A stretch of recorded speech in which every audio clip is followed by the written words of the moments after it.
ರಸಗೊಬ್ಬರ ವಿತರಣೆಯಲ್ಲಿ ಅಕ್ರಮಕ್ಕೆ ಮೌನ ವಹಿಸಿದ ರಾಯಚೂರು ಕೃಷಿ ಇಲಾಖೆ ಜಂಟಿ ನಿರ್ದೇಶಕ ಕೆಆರ್ಎಸ್ ಪಕ್ಷದಿಂದ ಬ್ರೇಕ್. ಕೃಷಿ ಇಲಾಖೆ ಕ್ರಮಕ್ಕೆ ಆಗ್ರಹ. ರಾಯಚೂರಿನಲ್ಲಿ ಇಂದು ರಾಯಚೂರು ನಗರದ ಕೃಷಿ ಉತ್ಪನ್ನ ಮಾರುಕಟ್ಟೆಯಲ್ಲಿರುವ ರಾಯಚೂರು ಒಕ್ಕಲುತನ, ಹುಟ್ಟುವಳಿ, ಮಾರಾಟ ಹಾಗೂ ಸಂಸ್ಕರಣಾ ಸಹಕಾರಿ ನಿಯಮಿತ ರೈತರಿಗೆ ರಸಗೊಬ್ಬರ ವಿತರಿಸುವ ವೇಳೆ ನಿಗದಿತ ದರಕ್ಕಿಂತ ಹೆಚ್ಚಿನ ದರ ವಸೂಲು ಮಾಡಲಾಗುತ್ತಿದೆ ಎಂಬ ದೂರುಗಳ ಹಿನ್ನೆಲೆಯಲ್ಲಿ ಕರ್ನಾಟಕ ರಾಷ್ಟ್ರ ಸಮಿತಿ ಪಕ್ಷದ ವತಿಯಿಂದ ಸೊಸೈಟಿಗೆ ಭೇಟಿ ನೀಡಿ ಪರಿಶೀಲನೆ ನಡೆಸಲಾಯಿತು. ಪರಿಶೀಲನಾ ವೇಳೆ ರೈತರಿಗೆ 267 ಬೆಲೆಯ ರಸಗೊಬ್ಬರವನ್ನು 300ಕ್ಕೆ ಮಾರಾಟ ಮಾಡಿ ಹೆಚ್ಚುವರಿ ಹಣವನ್ನು ವಸೂಲು ಮಾಡುತ್ತಿರುವುದು ಬೆಳಕಿಗೆ ಬಂದಿದೆ. ಈ ಬಗ್ಗೆ ಕೆಆರ್ಎಸ್ ಪಕ್ಷದ ಮುಖಂಡರು ಸೊಸೈಟಿ ಅಧಿಕಾರಿಗಳನ್ನು ಪ್ರಶ್ನಿಸಿ ರೈತರ ಮೇಲೆ ಇಂತಹ ಅನ್ಯಾಯವನ್ನು ಯಾವುದೇ ಕಾರಣಕ್ಕೂ ಸಹಿಸಲಾಗುವುದಿಲ್ಲ ಎಂದು ಎಚ್ಚರಿಕೆ ನೀಡಿದರು. ಈ ಅಕ್ರಮದ ಕುರಿತು ಕೆಆರ್ಎಸ್ ಪಕ್ಷ ಕೃಷಿ ಇಲಾಖೆಗೆ ದೂರು ಸಲ್ಲಿಸಿದ ಹಿನ್ನೆಲೆಯಲ್ಲಿ ರಾಯಚೂರು ತಾಲೂಕು ಕೃಷಿ ಉಪನಿರ್ದೇಶಕರಾದ ಶ್ರೀಮತಿ ದೀಪಾ ಕುಲಕರ್ಣಿ ರವರು ತಕ್ಷಣವೇ ಸೊಸೈಟಿಗೆ ಭೇಟಿ ನೀಡಿ ಸ್ಥಳ ಪರಿಶೀಲನೆ ನಡೆಸಿದರು. ರೈತರಿಂದ ದೂರುಗಳನ್ನು ಆಲಿಸಿ ದಾಖಲೆಗಳನ್ನು ಪರಿಶೀಲಿಸಿ ಅವರು ಪ್ರಕರಣದ ಕುರಿತು ಸಮಗ್ರ ತನಿಖೆ ನಡೆಸಿ ತಪ್ಪಿತಸ್ಥರ ವಿರುದ್ಧ ನಿಯಮಾನುಸಾರ ಸೂಕ್ತ ಕ್ರಮ ಕೈಗೊಳ್ಳಲಾಗುವುದು ಎಂದು ಕೆಆರ್ಎಸ್ ಪಕ್ಷಕ್ಕೆ ಎಚ್ಚರಿಕೆ ನೀಡಿದರು. ಈ ಸಂದರ್ಭದಲ್ಲಿ ಮಾತನಾಡಿದ ಕೆಆರ್ಎಸ್ ಪಕ್ಷದ ಮುಖಂಡ ನಿರುಪಾದಿ ಗೋಮರ್ಸಿ ಮಾತನಾಡಿ, ರೈತರಿಗೆ ನಿಗದಿಪಡಿಸಿರುವ ದರದಲ್ಲಿಯೇ ರಸಗೊಬ್ಬರ ವಿತರಿಸಬೇಕು. ಯಾವುದೇ ಕಾರಣಕ್ಕೂ ಹೆಚ್ಚುವರಿ ಹಣವನ್ನು ವಸೂಲಿ ಮಾಡುವುದು ಕಾನೂನು ಭಾರವಾಗಿದ್ದು ರೈತರ ಶೋಷಣೆಗೆ ಕಾರಣವಾಗುತ್ತದೆ. ಇಂತಹ ಅಕ್ರಮಗಳು ಜಿಲ್ಲೆಯಲ್ಲಿ ಎಲ್ಲಿಯೇ ನಡೆದರೂ ಕೆಆರ್ಎಸ್ ಪಕ್ಷ ಮೌನವಾಗಿರುವುದಿಲ್ಲ ಎಂದು ಸ್ಪಷ್ಟಪಡಿಸಿದರು. ರೈತರು ಯಾವುದೇ ಸೊಸೈಟಿ ಅಥವಾ ಮಾರಾಟ ಕೇಂದ್ರದಲ್ಲಿ ನಿಗದಿತ ದರಕ್ಕಿಂತ ಹೆಚ್ಚಿನ ಹಣ ವಸೂಲಿ ಮಾಡಿದರೆ ಕೂಡಲೇ ಸಂಬಂಧಪಟ್ಟ ಅಧಿಕಾರಿಗಳು ಹಾಗೂ ಕೆಆರ್ಎಸ್ ಪಕ್ಷಕ್ಕೆ ಮಾಹಿತಿ ನೀಡುವಂತೆ ಮನವಿ ಮಾಡಿದರು. ರೈತರ ಹಿತಾಸಕ್ತಿ ರಕ್ಷಣೆ, ರಸಗೊಬ್ಬರ ವಿತರಣೆಯಲ್ಲಿ ಪಾರದರ್ಶಕತೆ ಮತ್ತು ಅಕ್ರಮಗಳ ವಿರುದ್ಧ ನಿರಂತರ ಹೋರಾಟ ನಡೆಸುವುದು ಕೆಆರ್ಎಸ್ ಪಕ್ಷದ ಬದ್ಧತೆಯಾಗಿದೆ ಎಂದು ಪಕ್ಷದ ಮುಖಂಡರು ತಿಳಿಸಿದ್ದಾರೆ. ಈ ಸಂದರ್ಭದಲ್ಲಿ ಪಕ್ಷದ ರಾಜ್ಯ ಕಾರ್ಯನಿರ್ವಾಹಕ ಸಮಿತಿ ಸದಸ್ಯರಾದ ಕಂದೂರು ರಾಘವೇಂದ್ರ, ಜಿಲ್ಲಾ ಪ್ರಧಾನ ಕಾರ್ಯದರ್ಶಿ ಶಂಕರಗೌಡ ಗಾರಲ್ದಿನ್ನಿ, ಜಿಲ್ಲಾ ಕಾರ್ಯದರ್ಶಿ ಸಾಬಣ್ಣ, ಸೈನಿಕರಾದ ನಿರುಪಾದಿ ಕೆ ಗೋಮರ್ಸಿ, ಸುಧೀರ್, ವಸಂತ್ ಕುಮಾರ್ ಸೇರಿದಂತೆ ಅನೇಕರು ಭಾಗವಹಿಸಿದ್ದರು. ವರದಿ ಗಾರಲ್ದಿನ್ನಿ, ವೀರನಗೌಡ.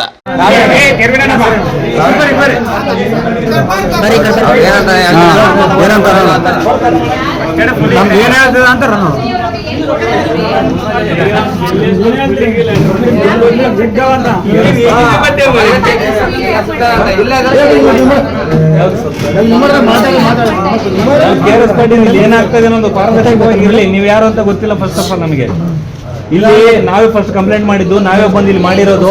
ವಿಡಿಯೋ ಮಾಡೋದು ಅಪರಾಧ ಅಲ್ಲ, ಕಾನೂನು ಬಾಹಿರ ಅಲ್ಲ, ಕಾನೂನು ಚಟುವಟಿಕೆ ಅಲ್ಲ. ಯಾಕೆ ಇದು ಸಾರ್ವಜನಿಕ ಪ್ಲೇಸ್, ಖಾಸಗಿ ಮನೆಗೆ ಬಂದಿದೀವ ನಾವು. ಮತ್ತೆ ಅಲ್ಲ ಮೇಡಮ್, ನಾವು ಯಾರಿಗೆ ಮಾಡಿದ್ದೀವಿ ಅಲ್ಲ, ಇಲ್ಲಿ ಪಾರದರ್ಶಕವಾಗಿ ಗೊತ್ತಾಗ್ಲಿ ಅನ್ನೋದು ಅಷ್ಟೇ.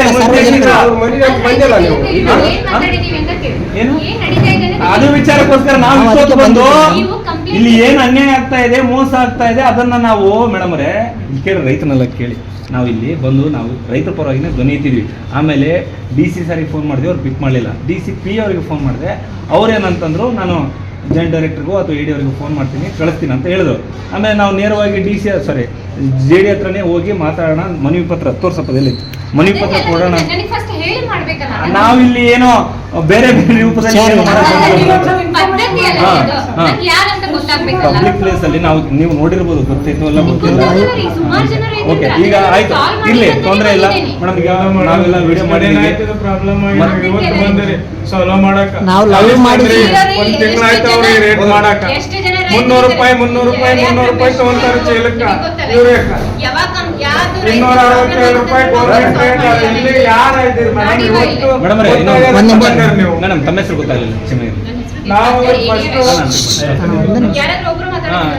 ಇಲ್ಲ ಮಾತಾಡ ED ಅವರ EDA. ನಾವು ನಿರುಪಾದಿಕೆ ಗೋಮರ್ಸಿ ಅಂತ KRS ಪಾರ್ಟಿಯ ರೈತ ಘಟಕದ ರಾಜ್ಯ ಕಾರ್ಯದರ್ಶಿ. ಓಕೆನಾ? ನೀವು ED ಅವರಾಗಿದ್ದೀರಿ, ಬಂದಿದ್ದೀರಿ, ನಮ್ಮ ಮನವಿಗೆ ಸ್ಪಂದಿಸಿ ಧನ್ಯವಾದಗಳು. ಇಲ್ಲಿ ಏನಾಗ್ತಾ ಅನ್ನೋದು ಈಗಾಗಲೇ ನಿಮಗೆ ಮನವಿ ಇದೆ, ಈಗಾಗಲೇ ನೀವು ಸೂಚನೆ ಕೊಟ್ಟಿದ್ರಿ ಅಂತ ಕಾಣುತ್ತೆ. ಆ ಥರ ಅಕ್ರಮವಾಗಿ ತೆಗೆದುಕೊಳ್ಬೇಡ್ರಿ, ನಿಯಮಗಳನ್ನು ಪಾಲನೆ ಮಾಡಿ ಅಂತ. ಹೌದಾ? ನಾನು 4 ಪ್ರಶ್ನೆ ಕೇಳ್ತೀನಿ. 4 ಪ್ರಶ್ನೆಗೆ ಇವರು ಪಾಲನೆ ಮಾಡ್ತಾ ಇದ್ದಾರೆ, ಇವರು ಸೊಸೈಟಿಯ ಪದಾಧಿಕಾರಿಗಳಲ್ಲಿ, ಸಿಬ್ಬಂದಿಗಳಲ್ಲಿ. ಒಂದು, ದಾಸ್ತಾನು ಎಷ್ಟಿದೆ, ಎಷ್ಟು ಹೋಯ್ತು, ಎಷ್ಟು ಉಳಿದಿದೆ ಅನ್ನೋದು ಪಟ್ಟಿಯಲ್ಲಿ ಆಗ್ಬೇಕು. ಈಗ ಹೇಳ್ತಾ ಇದ್ರಿ, ಮುಂಚೆ ಕೂಡ ಹೇಳಿದ್ರಿ, ಅದನ್ನ ಯಾಕೆ ಪಾಲನೆ ಮಾಡಿಲ್ಲ ಇವರು? ಎರಡನೇ ವಿಚಾರ ಓಕೆನಾ? ಇಲ್ಲಿ ಸರ್ಕಾರ ಏನು ಹೇಳುತ್ತೆ? 267 ಅಲ್ವಾ? ಈಗ 300 ರೂಪಾಯಿ ತೆಗೆದುಕೊಂಡು ನಡೆದಿದೆ. ಹೌದಾ? ಎರಡನೇ ಅಲ್ಲಲ್ಲ ಇಲ್ಲಿ ನಾನು ಏನು ವಿಚಾರಗಳನ್ನ ಹೇಳ್ಬಿಡ್ತೀನಿ, ನೀವು ಸರಿನೋ ತಪ್ಪೋ ಅಥವಾ ಅವ್ರು ಮಾಡಿದ್ರು ಬಿಡಿದ್ರು ಆಮೇಲೆ ಆಕ್ಷನ್ ಮಾಡಿದ್ರು ಬಿಡಿದ್ರು. ಮೂರನೇ ವಿಚಾರ, ಇಲ್ಲಿ ಬಂದಂತ ರೈತರಿಗೆ ನಿಯಮಗಳನ್ನು ಪಾಲನೆ ಮಾಡ್ತಾ ಇಲ್ಲ. 11 ಗಂಟೆಗೆ ಬರೋದು ಇವರೇ ಹೇಳ್ತಾ ಇದ್ರು, ಏನಪ್ಪಾ ಇವರು ಸಿಬ್ಬಂದಿಗಳು 11 ಗಂಟೆಗೆ ಬರೋದು, 10ವರೆಗೆ ಬರೋದು ಅಥವಾ ಬೇಗನೆ ಮುಚ್ಕೊಂಡು ಹೋಗೋದು. 4ನೇ ವಿಚಾರ ಏನು ಹೇಳ್ತವ್ರೆ, ಇದಿಲ್ಲ, ಸ್ಟಾಕ್ ಇಲ್ಲ ಅಲ್ವಾ. ನೀವು ಸರ್ಕಾರ DC ಅವರು ಹೇಳಿದ್ದಾರೆ, ಯಾವುದೇ ಕಾರಣಕ್ಕೂ ರೈತರಿಗೆ ಕೊರತೆ ಮಾಡ್ದಂಗೆ ನಾವು ಗೊಬ್ಬರನ ವಿತರಣೆ ಮಾಡ್ತಾ ಇದ್ದೀವಿ, ಕೊರತೆ ಆಗ್ಲಿಕ್ಕೆ ನಾವು ಬಿಡೋದಿಲ್ಲ ಅಂತ ನೀವೇ ಹೇಳಿದ್ದೀರಿ. ಈಗ ಇಲ್ಲಿ ಸ್ಟಾಕ್ ಇಲ್ಲ ಅಂತಂದ್ರೆ ಅದಕ್ಕೆ ಯಾರು ಹೊಣೆ? ಸರ್ಕಾರ ಹೊಣೆಗಾರರ, ಜಿಲ್ಲಾಧಿಕಾರಿಗಳು ಹೊಣೆಗಾರರ, ಅಥವಾ ನೀವು ಸಂಬಂಧಪಟ್ಟ ಅಧಿಕಾರಿಗಳು ಹೊಣೆಗಾರರ?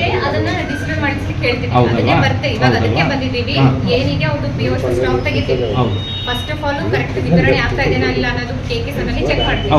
ಅದಾದ್ಮೇಲೆ ಏನಂದ್ರೆ ಏನಿದೆ POS ಸ್ಟಾಕ್ ಅಲ್ಲಿ ಅಂತ ಡಿಸ್ಪ್ಲೇ ಮಾಡಕ್ ಹೇಳ್ತೀವಿ. ಇಲ್ಲಿ ತನಕ ಯಾಕೆ ಡಿಸ್ಪ್ಲೇ ಮಾಡಿಲ್ಲ ಅನ್ನೋದಕ್ಕೆ ಒಂದು ಶೋಕಾಸ್ ನೋಟಿಸ್ ಕೊಡ್ತೀವಿ. ಅದಲ್ಲದೆ ರೇಟ್ ಹೇಳಿದ್ವಿ,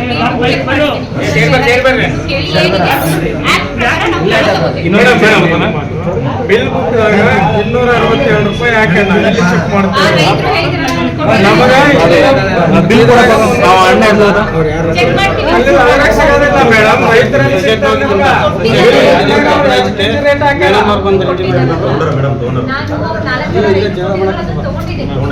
ನಾವು ತಗೊಂಡಿವಿ.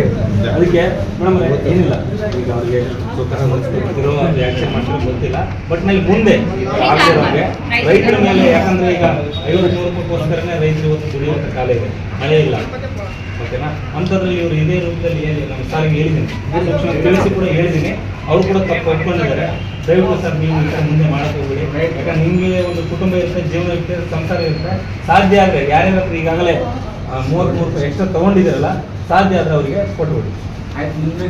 ಇನ್ಮೇಲೆಲ್ಲ ಈಗಾಗಲೇ ನಿಮ್ಮ ಹತ್ರ ಬಿಲ್ ಇದೆ, ಯಾರು ಒಯ್ದಿದ್ದಾರೆ, ಎಷ್ಟು ಒಯ್ದಿದ್ದಾರೆ ಅನ್ನೋದನ್ನ ಸಾಧ್ಯ ಫೋನ್ ನಂಬರ್ ತಗೊಂಡು ಕರೆಸಿ ಪುಣ್ಯಾತ್ಮ ಯಾರ್ಯಾರು ರೈತರಿಗೆ ಕೊಡುವಂತ ಕೆಲಸ ಆಗಬೇಕು. ಇಲ್ಲ ಅಂದ್ರೆ ನಾವೇ ಕೊಡ್ತೀವಿ ಕಂಪ್ಲೇಂಟ್. ಆಮೇಲೆ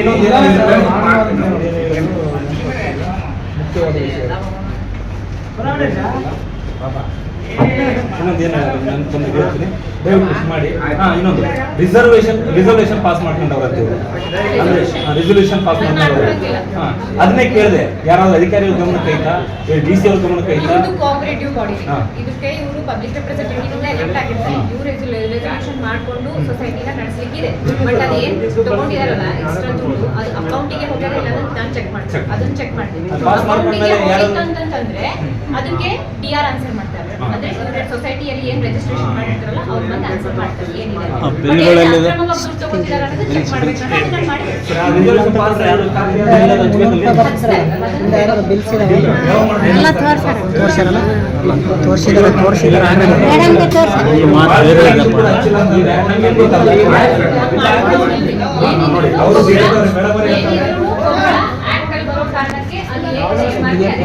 ಅದೇ ಅಲ್ವಾ?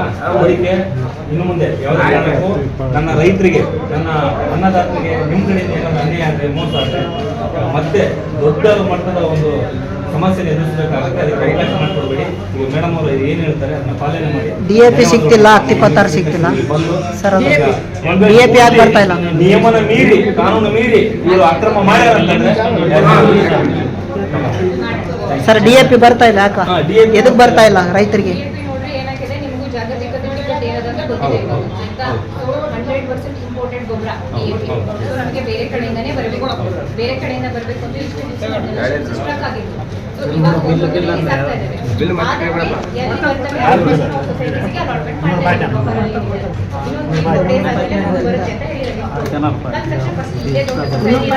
ಸುಮಾರು ಜನ ಸಣ್ಣ ರೈತರು ಇಲ್ಲೇ ಬಂದು ತಗೊಂಡಾಗ ಇದಕ್ಕೆ ಅಲಾಟ್ಮೆಂಟ್ ಮಾಡ್ತಾ ಇದ್ದಾರೆ, ಮಾಡ್ಕೊಂಡು ಬಂದಿದ್ದೀವಿ. ಆದ ತಕ್ಷಣ ಏನು ಮಾಡ್ಕೊಂಡು ಈ ರೈತರಿಗೆ 3-4 ಡೇಸ್ ಆಗ್ಬೋದು ಅಂದ್ರೆ ಅವಾಗ ಬಂದು DAP ಕಲೆಕ್ಟ್ ಮಾಡ್ಕೊಂಡು ಯೂರಿಯಾಗೆ ತಗೊಂಡಿಲ್ಲ ಈ ಒಂದು ವಿಚಾರವಾಗಿ ಗೊಬ್ಬರ ವಿತರಣೆ ವಿಚಾರವಾಗಿ ನಮ್ಮ ಜಿಲ್ಲಾಧಿಕಾರಿಗಳು ಸುಮಾರು ನನಗೆ ಅನಿಸಿದಂತೆ 2-3 ತಿಂಗಳಿಂದ ಕ್ರಮ ಜರುಗಿಸ್ತಾ ಇದ್ದಾರೆ. ಅಂದ್ರೆ ಸಮಸ್ಯೆ ಆಗ್ಬಾರ್ದು ಅಂತ ಹೇಳಿ ಪಾಪ ಒದ್ದಾಡ್ತಾ ಇದ್ದಾರೆ. ಆದ್ರೂ ಕೂಡ ಇಲ್ಲಿ ರೈತರಿಗೆ ನೋಡಿ ಮಳೆ ಹೋದ್ಮೇಲೆ ಬಿಡೋದೆ ಬರಗಾಲದಲ್ಲಿ ಒಂದು ವಾರದಿಂದ ಬಿದ್ದಿದೆ.